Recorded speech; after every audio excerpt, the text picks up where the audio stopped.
ओम नमः शिवाय दोस्तों। महाशिवरात्रि पर क्या करना चाहिए जिससे भगवान भोलेनाथ और माँ पार्वती का आशीर्वाद प्राप्त हो। महाशिवरात्रि के दिन भगवान भोलेनाथ की पूजा सफेद या लाल रंग के वस्त्र धारण कर कर ही करें।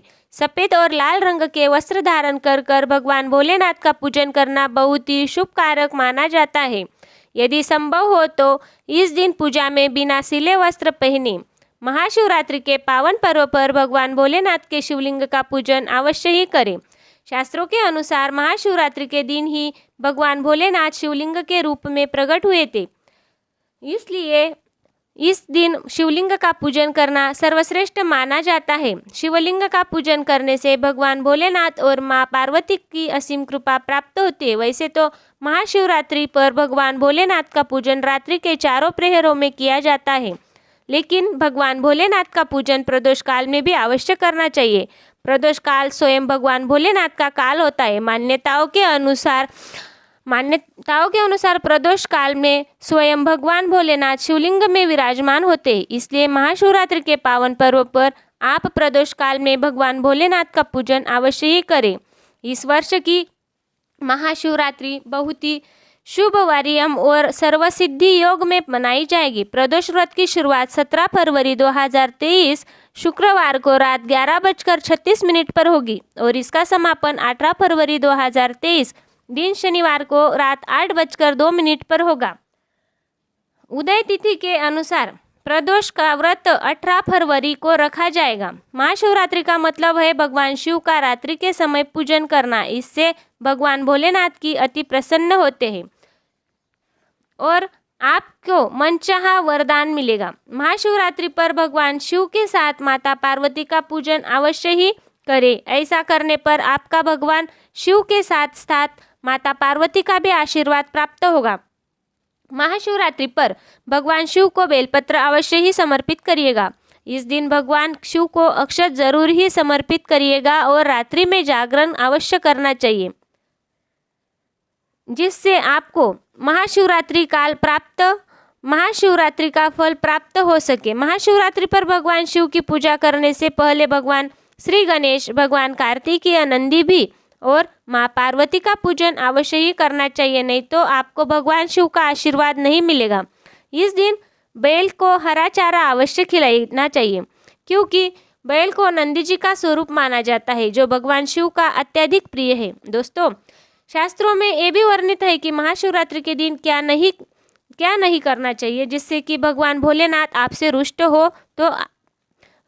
ना हो। तो आइए जानते हैं। महाशिवरात्रि के दिन देर तक ना सोए। सुबह सुबह सूर्योदय से पहले उठकर स्नान कर ले। इस दिन भूलकर भी काले रंग के वस्त्र धारण नहीं करना चाहिए। इस दिन काले रंग के वस्त्र धारण करना अशुभ माना जाता है। महाशिवरात्रि के दिन शिवलिंग पर चढ़ाई गई कोई भी वस्तु को बिल्कुल भी ग्रहण नहीं करना, क्योंकि शिवलिंग पर चढ़ाई गई चीज़ों का ग्रहण करना अशुभ माना जाता है। आप शिवलिंग पर जल चढ़ा रहे हो तो ध्यान रखें, शंख से जल बिल्कुल भी नहीं चढ़ाना चाहिए। भगवान शिव को आप लोटे से जल अर्पित करें। शंख से भगवान भोलेनाथ का पूजन नहीं किया जाता है और लोटे से जल चढ़ाते समय इस बात का ध्यान रखें कि आप जल में दूध या फिर दही मिलाया है तो आप दूध और दही से भगवान शिव का अभिषेक करते समय तांबे के लोटे का इस्तेमाल ना करें, क्योंकि तांबे के पात्र में दूध और दही जहर बन जाता है। इसलिए दूध दही से भगवान शिव का अभिषेक करने के लिए आप स्टील का या फिर चांदी के लोटे का प्रयोग कर सकते हैं। इस दिन की हुई पूजा का फल 100 पूजा के प्रतिफल है। महाशिवरात्रि के दिन पूजा में तुलसी के पत्ते का इस्तेमाल भूलकर भी ना करें, क्योंकि आप ऐसा करते हो तो आपकी पूजा का पुण्य फल प्राप्त नहीं होगा। भगवान श्री गणेश और भगवान शिव को तुलसी अर्पित नहीं की जाती, इससे काल सर्प दोष लगता है। और इस दिन भगवान शिव की पूजा में केतकी और चंपा के फूलों का प्रयोग नहीं करना चाहिए, क्योंकि भगवान शिव की पूजा में इनका प्रयोग करना वर्जित माना जाता है। भगवान शिव की पूजा में हल्दी और कुमकुम का प्रयोग बिल्कुल भी ना करें, क्योंकि भगवान शिव वैरागी है और हल्दी और कुमकुम शुभता के प्रतीक है माने जाते हैं। भगवान शिव जी की मूर्ति शिव परिवार के रूप में है। जहाँ भगवान श्री गणेश, भगवान कार्तिकेय और माँ पार्वती है, तो वहाँ आप भगवान शिव को हल्दी कुमकुम से तिलक कर सकते हैं। लेकिन भगवान शिव जी जो कि शिवलिंग होता है, वो भगवान शिव का बैरागी रूप है, तो आप वहाँ हल्दी और कुमकुम ना लगाएं। महाशिवरात्रि के दिन भूल कर भी घर में कलह नहीं करना चाहिए और ना ही किसी को अपशब्द बोलने चाहिए। यदि आप ऐसा करते हैं तो आपको भगवान शिव का आशीर्वाद प्राप्त नहीं होगा। महाशिवरात्रि पर शराब और मांसाहार का प्रयोग भूलकर भी नहीं करना चाहिए। यदि आप ऐसा करते हैं तो आपको भगवान शिव और माता पार्वती के क्रोध का सामना करना पड़ता है। महाशिवरात्रि के दिन महिलाओं और कन्याओं को शिवलिंग का स्पर्श नहीं करना चाहिए। आप दूध दही से शिवलिंग का अभिषेक कर सकते हैं, बेलपत्र भी चढ़ा सकते हैं, पूजन भी कर सकते हैं, लेकिन शिवलिंग का स्पर्श ना करें।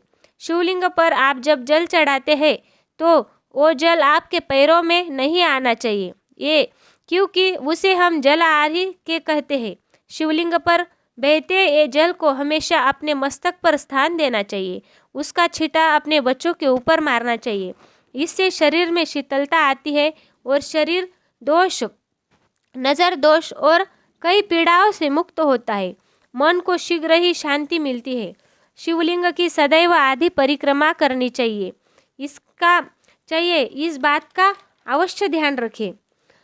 दोस्तों, भगवान शिव की कृपा प्राप्त करनी है तो आपको इन सब बातों का विशेष ध्यान रखना होगा। और बहुत सारी चीज़ें ऐसी है जिन्होंने आपको नहीं खानी चाहिए, और एक चीज़ ऐसी है जिसे आपको इस दिन ज़रूर खानी चाहिए ताकि आपको इस व्रत का संपूर्ण फल मिले। महाशिवरात्रि के दिन बहुत सारे लोग व्रत रखते हैं और एक वेला उपवास रखकर एक वेला सात्विक अन्न ग्रहण करते हैं। महाशिवरात्रि का व्रत अगर आप रखते हैं तो ध्यान रखें कि शरीर में पानी की कमी नहीं हो। इसके लिए अनार या संतरे का जूस सेवन कर सकते हैं, लेकिन यानी कि गन्ने का जूस मत पीजिएगा। महाशिवरात्रि के दिन फल आहार में सेब, संतरा, पपीता, केला, खीरा वगैरह खा सकते हैं। इस दिन नमक नहीं खाना चाहिए। बहुत से लोग सेंधा नमक का खाना खाते हैं, तो आप खा सकते हैं, कोई दिक्कत नहीं, लेकिन सफ़ेद नमक खाइएगा नहीं, काला नमक भी मत खाइएगा। आलू का आप प्रयोग कर सकते हैं। भूलकर भी चावल, रोटी यानी अनाज का प्रयोग मत कीजिएगा। आप गेहूँ तो एक बार खा भी सकते हैं, पर चावल मत खाइएगा, इस बात का ध्यान रखिएगा। दही भी खा सकते हो, मूंगफली भी खा सकते हो, मीठी चीज़ों का सेवन कर सकते हैं, लेकिन अनाज और साधारण नमक का इस दिन आप प्रयोग ना करें। लहसुन, प्याज, मदिरा, मांस भूलकर भी मत खाइएगा, वरना आपके व्रत का आपको कुछ भी नहीं मिलेगा। इन चीज़ों का आपको ध्यान रखना चाहिए, नहीं तो आप पापों के भागीदार बन सकते हैं। महाशिवरात्रि के व्रत पर व्रतधारियों को खाने पीने की चीज़ें मिल बांट कर खानी चाहिए, लेकिन वो खास चीज़ जो शिवलिंग पर अर्पित की जाएगी और खाई भी जाएगी, वो है पंचामृत। आप पंचामृत जरूर अर्पित कीजिएगा और बाद में उसे प्रसाद के रूप में ज़रूर खाइएगा। दूसरी बात, इस दिन सात्विक तरीके का खाना बनाकर खाया जाता है। इस दिन शिवलिंग पर बेर जरूर अर्पित करें। उसके बाद फल आहार करते समय इस बेर को जरूर खाइएगा। याद इससे भी खाइएगा, याद से। इससे शत्रु विरोधी कभी भी सर नहीं उठाएंगे और जीवन में आपकी चारों दिशाओं में जय जयकार होगी। आप विजयश्री को प्राप्त करेंगे। और बेर अर्पित करने से दुश्मन का सर्वनाश होता है, या फिर दुश्मन आपके खिलाफ कुछ भी नहीं कर पाते। शिवलिंग पर काले तिल जल में डालकर या फिर दूध में डालकर जरूर अर्पित करिए। शनिवार का दिन है तो इस दिन काले तिल जरूर अर्पित करें। इसका बहुत ही शुभ और मंगलकारी माना जाता है। शनि दोष से पीड़ित व्यक्ति में शनि दोष से छुटकारा मिल जाता है। शिवरात्रि के दिन केवल दूध कभी भी नहीं पीना चाहिए, उसमें 2-4 शक्कर के दाने डालकर पी सकते हैं। व्रत त्यौहार में केवल दूध भूलकर भी नहीं पीना चाहिए। भोले बाबा की कृपा से आपके सभी बिगड़े कार्य पूर्ण हो। ओम नमः शिवाय।